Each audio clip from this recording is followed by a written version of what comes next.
ഹിയോൾ അപ്പോൾ ഒരു കല്യാണം കഴിഞ്ഞിട്ട് ഇങ്ങനെ വന്നിരിക്കുകയായിരുന്നു. അപ്പോൾ ഒരു കസിൻ്റെ പൂച്ചനെ കൊടുത്തിട്ടുണ്ടായിരുന്നു. അപ്പോൾ സ്നോബിനെ ജസ്റ്റ് ഒന്ന് കൊണ്ടുപോയി കാണിച്ചു കൊടുക്കാൻ ഇവർ രണ്ടുപേരും മെയിലായതുകൊണ്ട് അങ്ങോട്ടും ഇങ്ങോട്ടും ഭയങ്കര വർത്താനായിരുന്നു കേട്ടോ. രണ്ടുപേരും അങ്ങോട്ടും ഇങ്ങോട്ടും സൗണ്ട് ഇട്ടുകൊണ്ടേയിരിക്കുക. എന്നാൽ പിന്നെ എന്തെങ്കിലുമൊക്കെ കഴിക്കാൻ വേണ്ടിയിട്ട് ഞങ്ങൾ കസിൻസ് എല്ലാവരും പാടെ ഒന്ന് പുറത്തിറങ്ങിട്ടോ. അപ്പോൾ ബസ് കയറിയപ്പോൾ കണ്ട എല്ലാവിടെ നോക്കിയാലും പൂച്ചകൾ. ഒരു ചേച്ചി ബാഗിൽ പൂച്ചനെ കൊണ്ടുപോകണം. പക്ഷെ നല്ല രസമുണ്ട് കേട്ടോ, ക്യൂട്ടായിട്ടുണ്ടായിരുന്നു. പിന്നെ അങ്ങനെ നേരെ ലേഡർക്ക് വിട്ടു. ഫസ്റ്റ് മൂവിക്ക് കയറാന്നുള്ള പ്ലാനിങ്ങിലൊക്കെ ആയിരുന്നു.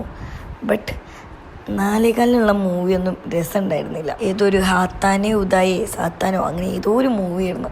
അതിൻ്റെ ട്രെയിലർ നോക്കിയപ്പോൾ തന്നെ ഞങ്ങൾക്ക് ആകെ പ്രാന്തായി. അപ്പം അതിന് കയറാൻ നിന്നില്ല. കണ്ടോ, ആ കുട്ടി നീറ്റപ്പോൾ അവൾ കയറി ഇരിക്കാൻ പോയതാണ്. അവിടുന്ന് ഒരു നോട്ടം കിട്ടിയപ്പോൾ അറിയാത്ത പോലെ തിരിഞ്ഞിട്ട് വന്നു. പിന്നെ അവിടുന്ന് നേരെ പോയി കുറച്ച് ഫോട്ടോസും വീഡിയോസും ഒക്കെ എടുത്തിട്ടു. നല്ല സൺ കിസ് കിട്ടിയായിരുന്നു. പിന്നെ കുറച്ച് നേരം അവിടെ ഇങ്ങനെ ഇരുന്ന് പിന്നെ അവിടുന്ന് നേരെ പ്ലാൻ ഇട്ടു, ജ്യൂസി ഓർ മൗസി പറഞ്ഞിട്ട്. അവിടുന്ന് അങ്ങനെ നേരെ ജ്യൂസിക്ക് പോകാമെന്നുള്ള പ്ലാൻ ഇട്ടിട്ട് അവിടെ നിന്ന് ഇറങ്ങിയിട്ടോ. ഒടുക്കത്തെ വെയിൽ കാരണം അവിടെ നിന്നൊന്നും ഇറങ്ങാൻ പോലും തോന്നുന്നുണ്ടായിരുന്നില്ല. പുറത്ത് അത്രക്ക് ചൂടായിരുന്നു. പിന്നെ പോണ വഴി ഒരു പാവ പട്ടിക്കുട്ടീനെ കണ്ടു കേട്ടോ. പിന്നെ അവിടുന്ന് നേരെ ജ്യൂസിൽ കയറി. പിന്നെ അവിടുന്ന് കുറച്ച് സാധനങ്ങൾ ഓർഡർ ചെയ്തു കേട്ടോ. ഞങ്ങളായിരുന്നു അവിടെ ആകെ തൊള്ളടുണ്ടായിരുന്നത്.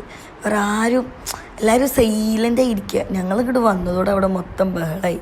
പിന്നെ ഓർഡർ ചെയ്ത സാധനങ്ങൾ ഓരോന്നോരോന്നായിട്ട് ഇങ്ങനെ വരാൻ തുടങ്ങി കേട്ടോ. പിന്നെ അതേപോലെ ഒരു മെക്സിക്കൻ ഫ്രൈസും കൂടിയും പറഞ്ഞിട്ടുണ്ടായിരുന്നു. പിന്നെ അതൊക്കെ കാര്യമാക്കിയിട്ട് ഇവിടെ ഒരാൾ അതിൻ്റെ ഉള്ളിൽ എന്തെങ്കിലും ഉണ്ടോയെന്ന് തപ്പിയെടുക്കണം കേട്ടോ.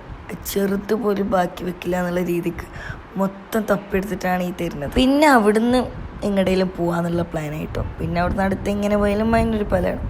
പിന്നെ അങ്ങനെ മൈനൂർ പാലത്തൊക്കെ വിട്ടു കേട്ടോ. ഈവനിങ് ടൈം ആയതുകൊണ്ട് നല്ലൊരു ക്ലൈമറ്റും നല്ല കാറ്റൊക്കെ ആയിരുന്നു കേട്ടോ അവിടെ.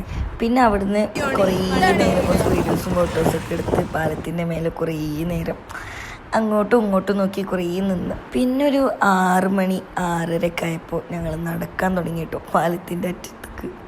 പിന്നെ അങ്ങനെ ഈ വീട്ടിൽ പോയി. വീട്ടിലേക്ക് എത്തിയതും ഒരു പാർസൽ ഉണ്ടായിരുന്നു കേട്ടോ വീഡിയോൻ്റെ. അപ്പോൾ ഈ വീഡിയോ കാണുന്നുണ്ടെങ്കിൽ ഇൻസ്റ്റയിൽ ഒന്ന് കയറി നോക്കി. ഡ്രസ്സിൻ്റെ ലിങ്ക് വേണമെന്നുണ്ടെങ്കിൽ ഒന്ന് കമൻറ്റ് ചെയ്താൽ മതി കേട്ടോ. അപ്പോൾ ഒന്നൊക്കെ ഇത്രയുള്ളൂ. Bye by.